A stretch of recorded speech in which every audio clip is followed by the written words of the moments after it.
قرآن مجید میں ایک مکمل سورت ہے سورت البلد، اس میں اللہ تعالیٰ نے متعدد قسمیں کھا کر ایک بات کہی، لا اقسم بہذا البلد وانت حل بہذا البلد ووالد وما ولد لقد خلقنا الانسان فی کبد۔ ہم نے انسان کو مشقت ہی میں پیدا کیا، یہ مشقت ہر انسان کا مقدر ہے۔ لوگ گھروں کو چھوڑ کر آئے ہوئے ہیں، کہاں کہاں انسان جاتا ہے، یہ اس دنیا میں محنت اور مشقت۔ ہاں ایک مغالطہ ہو جاتا ہے کہ شاید یہ محلوں میں رہنے والے جو ہیں انہیں کوئی مشقت نہیں، انہیں کوئی دکھ نہیں، حالانکہ حقیقت یہ نہیں ہے۔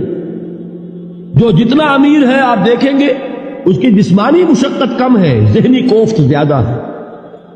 ٹرینکولائزرز کی انہیں ضرورت پڑتی ہے، انہیں سیڈیٹیوز چاہیے، خواب آور دوائیں مزدور کو نہیں کبھی ضرورت پڑے گی۔